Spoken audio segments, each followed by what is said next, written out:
Yeah. Hey. Yeah. Pittsburgh Steelers fans, welcome back to Blitzburg Squad. I'm Wesley Seeley alongside Shane Smith. Thanks for joining us for the Week 5 preview of the Steelers versus the Eagles. All right, Shane, what's your thought going into this game? Excited for this game? Yeah, I'm excited. It's nice to have Steelers football back, especially after the impromptu bye. Right. You're expecting to play the Titans, and we're not going to get me on another rant. Yeah. We've talked about that That's right. already, even though more stuff's coming out. But it'll be nice because basically you were getting set for that Titans game, an exciting game against undefeated teams, and then it never happened. So then you're like, man, what do I do all weekend? And that. So it's nice to have the Steelers back and playing this Sunday against their Pennsylvania rival. Right. Yeah, no kidding. Yeah, it'll be good to see black and yellow football again.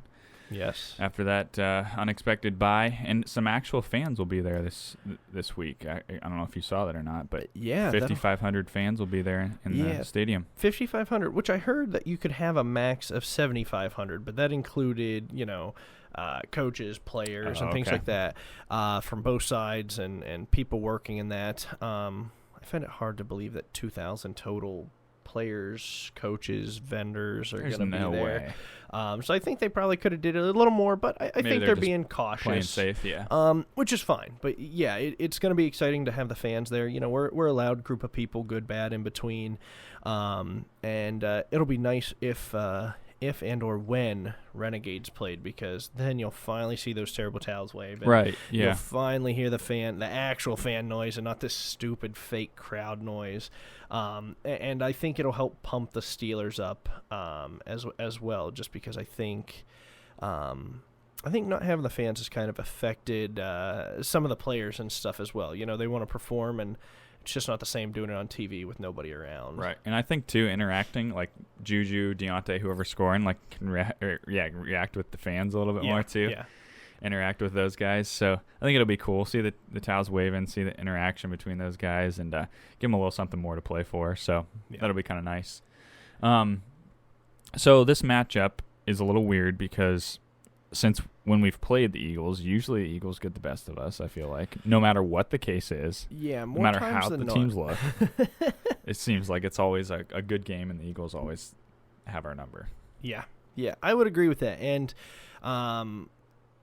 you and I were talking earlier this week, and I was ready to call it a trap game. And then you had talked about, oh no, the Eagles finally won, and I would rather have them win than be, looking for their first win. And right. The more I thought about it, the more I'm siding with you now, and saying you're right, because now the Eagles don't have to try these trick plays that somehow always seem to work. And Philly special? Yeah, Philly special. Or you look at the Dolphins, what they did to the Patriots, and pulling that one off. And so I think having that win, sure, the Eagles probably gained some confidence, but I still don't think they look like a great football team on offense. No. And they just have so many injuries that are, kind of hindering them, and could possibly continue going on into this week. Right. Yeah, I agree. I think that injury bugs kind of hit them hard, and Carson Wentz just really isn't the 2017 version of himself whenever he had that great season. Yeah. I want to say, looking at his projection, every year since that season, he has slowly actually went downhill from that. I'm not sure why. Just the injury that's just kind of got him paranoid? Or? Yeah, very well could be. I mean, this is on a smaller sample size, but kind of look at Mason and how he looked. And then, Earl Thomas decks him in the head and doesn't get called for it, and rattles his brain and puts some scrambled eggs up in there. And he looked like a completely different person when he came back in until later on in the year after he'd been benched. Yeah.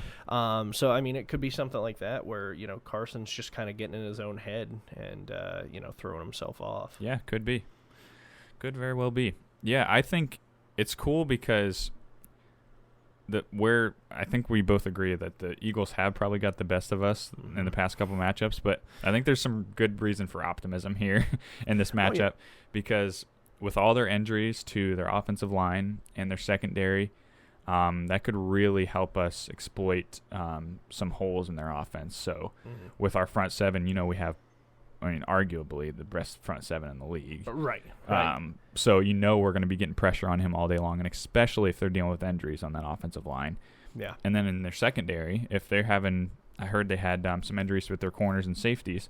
So if they, if they have starting safety out or starting cornerback out, and it shifts some backups in, Ben's probably going to take advantage of that pretty well. You know what I mean? And especially with the extra week to study him, they're just going to get exploited, I think. Yeah, the Steelers were practicing and expecting the Titans, but then when things shifted and they were still practicing, it kind of probably helped that they didn't get a full bye because we always seem to be kind of lax coming out of it. And then, I know Tomlin talked in his press conference about running this no huddle because it's effective to make sure Philly's pass rushers can't get to Ben, and it's wearing them out, and they can't swap in, the 7 or 8 guys that they really like to keep them fresh. And Tomlin said as long as it's effective and it's working good, they're going to be running it. And so I think that's something to keep an eye on, because if we run the no huddle, then everything's running through Ben. Ben's making the calls. Ben's making the adjustments. Ben's doing Ben. And we don't have to see Randy Fiechner do his famous RRPP, run, pass, punt. Right, yeah. Yeah, no, that would be really nice to see the no huddle get in the mix of things, because, like you said, if Ben's running the offense, we trust that a heck of a lot more than Fiechner. Yeah. So if Ben can just keep it rolling and keep a good balance going of the run and the pass. And the one nice thing I think we talked about too was the RPO. We saw a lot of that last week. Yes. It was good to see that, and I don't know if we saw. Man, I don't know the last time we'd seen that run by the Steelers. So yeah, I don't either. And it was beautiful. I'll give Fiechner props on that one, because it looked good in the game. Yeah. We'll say it was Fiechner, and not Ben making that decision. Right. So. I think Fiechner automatically. Canada.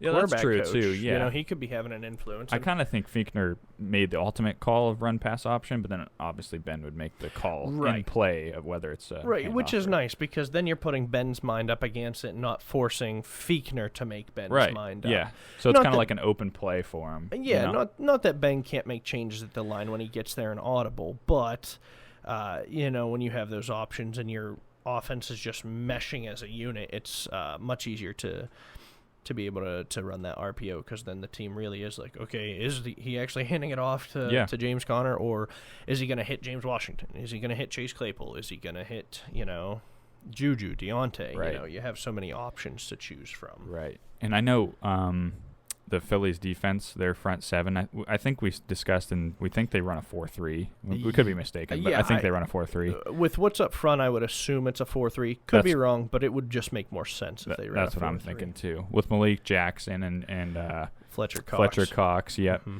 Those guys are beasts up there. And I think they're going to make it harder on Ben in the running game. Yeah. Do you foresee the no huddle having an impact on that? And or do you see it the other way around? Do you see that having an impact on a no huddle, or kind of both ways? Do you see it both ways? I think that I think we're going to pass to lead to the run. Okay. I think the run's going to open up later on in the game as we start to wear these guys out, especially running the no huddle, getting those bigger guys on their front seven, worn out, not being switched around as much. Sure. And I think it's ultimately going to lead to Ben kind of picking them apart and then choosing to, James Conner, McFarland, Snell to run that run the brick up and gain 5, 6, 7 yards, and just throw that extra element to then open up a play action or open up that RPO again. And just kind of continue on. Yeah, and I think too the other thing that helps is that because they run a 4-3, they have bigger guys up front. Mm-hmm. So if you do a no huddle offense, you can kind of wear those bigger guys out quicker than you could like TJ or Bud. They're both athletic. Fletcher Cox and Malik Jackson are both athletic compared to Bud Dupree and TJ, but I think TJ and Bud Dupree are a little bit more athletic because they're not as big. They're just they have more of a physique to them. Yeah, they have and even TJ and Bud has looked the same way this year. They just look to have unbelievable motors on them. Oh, They they just don't stop. They don't like to take plays off. And then when you have to take plays off, what's nice is Adeniyi has looked really good. And then Alex Highsmith he's has looked good too. Great. I mean, it's not shown up on the stats, but when you see him absolutely just barreling down on a quarterback that's trying to run for his life away from this guy, and he's gaining ground on a pretty speedy quarterback, he's going to turn into something, even if he's just a great backup or a great third, rotation guy. I've liked what I've seen out of him so far. Yeah.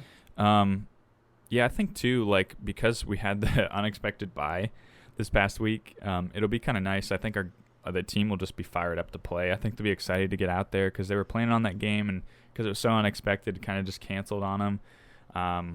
I think they're just going to be fired up to get out there and play. So yeah, and I think they're ready to prove those who don't believe in them, because their first 3 wins are against teams that are all 0-3 or 0-4 or don't have a win under their belt. Right. And so I think the Steelers, even though the Eagles are 1-2-1, are ready to go out there and say, listen, we're the real deal. Mm-hmm. We're going to be 4-0 after this, and we are going to take it to them. We're not going to let the pedal, up. We're just going to keep pounding them and prove that, we're something to be thought of in the league. Because as a 3-0 team, when the Ravens are still ranked above you and they've lost a game, right? And I still didn't think they put up a great performance against the football team, right? People aren't taking you seriously at 3-0. Yeah, no, you're right. Yeah, I think I've heard that a lot too. It's like, look at the combined teams that they've played. defeated, no wins. It's like, you know what I mean? It's like, I get it. So it'll be nice to just keep stacking the wins. Just, shut out the noise of everybody talking about who you've beat, who you haven't beat. Just keep it rolling. Keep the ball rolling there.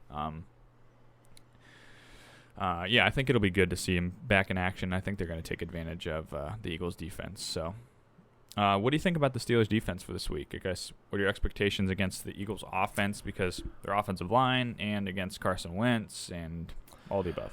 Their offensive line's beat up. Dallas Goedert, their backup tight end's out. Still not sure if Deshaun Jackson and Alshon Jeffrey are going to play, or if they do play, are they going to be on a snap count? And so it's just kind of stacked against them, to where I think for once our secondary is going to look good. I think it's going to finally kind of shut out the noise there, as we said, and just kind of prove that they can play. They can, there's still something there from last year. And I think for once, Steven Nelson can actually hold his own in coverage. We'll cross our fingers. My biggest worry is Zach Ertz, because you put Devin Bush on him. Devin's a little short on that front. You put Terrell Edmonds on it. I fear for my life, because that guy's our weakest link. I'd love to see him, move up and prove me wrong, and be able to take on Zach. But I think as we've talked about, I think Minka would be the best bet to put in there and put on Zach. I think he's got the cover wherewithal to be able to keep up with him, along with the tackling capability and the size to be able to take on that big tight end. And I don't think Minka's any bit of a slowpoke. No, he's definitely got some speed. And I think too, it would help, like, if Minka has to come down on the line of scrimmage and match up with Ertz. Like, he's used to that. He played at Alabama. He played in that position. He played about all kinds of positions at Alabama. And then at Miami, he was like the jack of all trades. He would play outside, inside, slot, like wherever he had to play, deep. Like, he would just play that position. So there's no doubt in my mind he could line up right on him, man-to-man, press him, even if he was up right on the line on him, and play that coverage. And I think we agreed that, like, if you're going to do that, who are you going to drop back? Well, do you really want to drop back Terrell Edmonds? Probably not. Probably keep him down closer in the box, kind of middle center field. We had mentioned, like, maybe Cam Sutton would be a great choice back there, because he's kind of a good rangy guy. I think he's got pretty decent size. I want to say he's 6 foot. Might be 5'11", but I think so. I think he's got some decent speed and good coverage skills. And then another one that we picked up back up this year with Sean Davis. We mentioned him, just punch him and put him back there, because his last year with us, he played free safety. Yeah. So, like, there's no way he wouldn't be able to just fit right in and play a couple snaps. And like we said, like, don't line Minka up against Zach Ertz every play. Right. But, like, even if it was just a couple and then mix in your formations to give him a couple different looks, like, on those plays you line Minka up, put Sean Davis back there. He's got the size. He's got the speed. He's done it before. Yeah, and just, I mean, throw the Eagles off. Show them new formations. Exactly. Don't get stuck in the same rut of doing the same stuff, because then you're going to be able to get picked apart. If you play this stinking prevent defense like Keith Butler loves to play, well, yeah, we're going to make Carson Wentz look like he's an MVP candidate.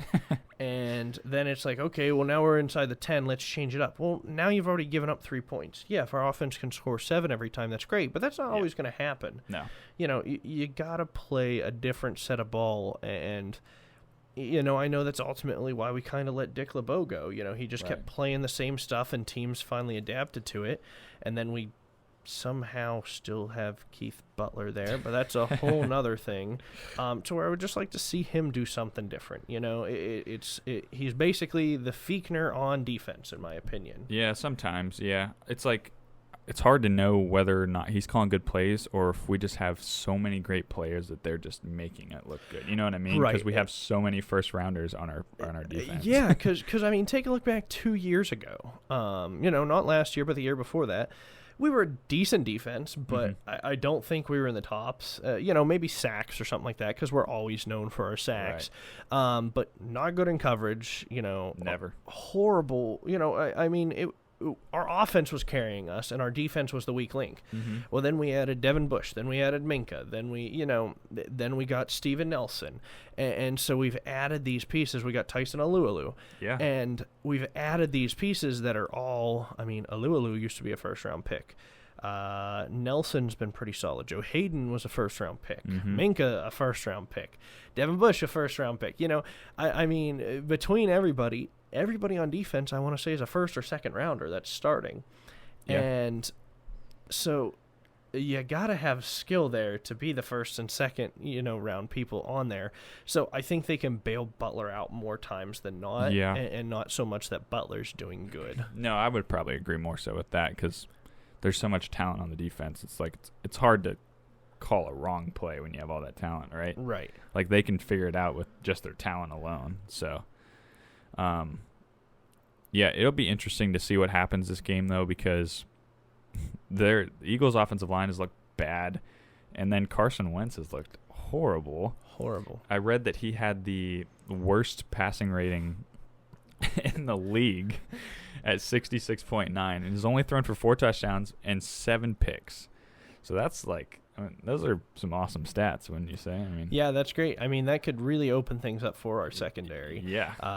To prove that we are doing good. And this could be a test, too, to where we could just prove what we talked about with Keith Butler. Right. If Carson Wentz has a better rating than the 66.9, or significantly better than the 66.9, and we make him look really good, well, yeah, at that point, it's the plays that are being called, and what's kind of working. But I'm hoping our defense, we're getting there more often than not when we blitz, because we seem to be very blitz heavy this year, way more than last year.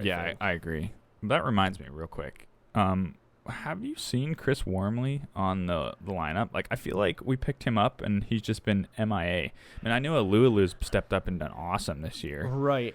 And I want to say, I don't think I've ever heard his name. And I could be wrong. He could be in for a couple of snaps here and there. I think I've seen him in a couple, but I haven't heard his name. Yeah. But I want to say, honestly, that Alualu has, stood out so much. He's taken that Hargrave spot, I feel like. It's almost like to the point of, who was Hargrave? Right, yeah. Because, Alualu's played out of his mind. He has played so good. And, yeah, he's getting up there in age. But, he's looked great for us, and he's been in the system a while. And I think it's honestly kind of put Wormley more on the bench side, because they're like, okay, we kind of picked you up just in case, and, well, this guy's proven us wrong, so we're going to keep riding him until he proves us otherwise. Yeah, exactly. Go with it. Right, ride the hot hand, man. All right, then the practice report for Wednesday showed Deontay Johnson with the toe, Juju Smith-Schuster with the knee, Joe Hayden had illness, did not participate, and then Marcus Allen, and we knew about Derek Watt with his hamstring. Yeah, which Derek Watt, I heard, was running this week. Oh, awesome. That's good. So not a whole lot, not super intensive, but just means he's getting closer to coming back. That's good. No, that's awesome. And Deontay Johnson, Juju have been dealing with. Deontay Johnson's been dealing with the toe injury, and Juju with the knee. I don't know about Hayden with the illness. Hopefully, it's just something minor, and he's back to practice tomorrow or Friday maybe. Yeah, I know they said that if it was COVID, they would have thrown him on the COVID reserve list, so we at least can breathe a sigh of relief that it's not that. Right. But yeah, Johnson and Schuster have dealt with their toe and knee respectively almost all season, I want to say, and I'm sure they're going to show up on the report. But the Steelers are one of the teams that I don't believe ever use limited. They use full or did not participate. Right. So it's kind of misleading because even when it says did not practice, Juju may have been out there, doing one-on-one drills or something. Could have, yeah. Because I know like Ben's off day. When we were getting ready to play Houston, it said did not practice, but he said he was working on his footwork, so he was really quote unquote just kind of like walk through almost. Yeah. And so I'm sure that most of these people were doing stuff or working on their own, or getting that main Veterans Day off, and it's just more of a formality to throw up, because if you don't throw it up and something comes out later, then you lose money, draft picks, yada yada yada. Yep. Yeah, and Deontay Johnson's cleared the concussion protocol, so he's good there. It's just his toe, so hopefully hopefully that's just something minor he can clear and come back. I Big Ben and Marquise Pouncey, Stephon Tuitt were all on the did not practice list, but that was coach's decision, so I don't think it was anything too important. So, no, so that's good. I'm hoping we have Deontay Johnson back at full force, but if we don't, Claypool will be in the mix probably more. He still might be in the mix more, anyways. Who knows? But it's hard to take Deontay off because he's looked so good this year. I feel like he's looked really good. But yeah, he has looked really solid. Awesome. Okay, so do you have a score prediction for this game? Yeah, mine's a little odd, and I'm gonna go Steelers 25, Eagles 14. Okay, that is a weird score. So, little oddball. Yeah, I think the Steelers end up getting a 2-point conversion and kind of just throwing it up some way in between. Cool, I like it. I say Steelers get 37 points, and the Eagles will only get 10. Okay. Just because I think, offensive line's depleted for the Eagles. Their secondary's depleted. So our defense will really shine, have a really good outing this game, and Big Ben will just throw up some points for us. So I'd love to see that. Me too. You got a bold prediction for the game? I do. Bold prediction is with Chase Claypool. I think he catches 6 receptions, 175 yards, and 2 touchdowns. Wow. So he's averaging 25 yards a catch, and I think he continues to do that. That would be quite the game for him, man. That'd be great. Yeah, that'd be awesome. Mine is I think Big Ben will throw for 4 touchdowns, and I think the special teams will score some kind of points, whether it's touchdown, safety, 2-point conversion, something. So you think Ray? I kind of think it might be Ray, man. I don't know. He's looked really good on the kick returns. He has. And he's looked explosive. He finds the lanes and he goes. And, yeah. He's a quick guy. He is very quick. And I don't remember if it's 28 or 33, and I know 5 yards can make a big difference in field position, but when you're averaging 28 or 33, that's beyond the 25, so you're already helping your offense. And I mean, he's just, there's been a couple of times I feel like he's just tripped over himself. Yeah, otherwise he would have been gone. And so it's just bound to happen. Yeah, I think this will be the first year in a long, long time that eventually Ray breaks one and becomes the unsung hero for the Steelers. No kidding. Yeah. It'd be nice to finally get a solid kick returner back there. You know what I mean? Yeah, and I mean, it was a guy who we knew nothing about. Like, you'd mention it like, hey, did you see we picked up this Ray McLeod? Yeah. And we were like, oh, okay. And then all of a sudden, out of nowhere, like we'd say, we knew he was Was battling. it a punt returner or a kick return he'd returned in practice? Yeah. And all of a sudden, it was like, okay, Switzer lost his job due to this guy, along with Kareth White. Yeah. And it was like, what does this guy bring? And then you see him like the first 3 weeks, and you're like, Say oh no more. my God. Say like, no more. Who are these two guys that he just took their job from? I don't care. Right, yeah, Like, exactly. There's a reason for it, and he's done so well. Yeah, I think it's only a matter of time before he breaks one. Yeah. So he's got the speed, and he's just got the vision to do it. He's just been finding the lanes and doing well with it. So be exciting to see that when it happens. So yeah, you got anything else to add? I think that's about it. Yeah. No, that's it. Steelers news-wise. Sweet. Okay. Well, I think this will kind of wrap up our game preview for the Steelers versus the Eagles. We'll be back probably after the game to go over the recap, go over all things for the game. Yep. Hopefully we won't be in the woes there. Yeah. Hopefully it's not a trap game. Rain or shine, we'll be here to talk about it and talk our thoughts on it. That's right. Yep. So, be sure to join us for that. Until then, go Steelers. Go Steelers. Yeah.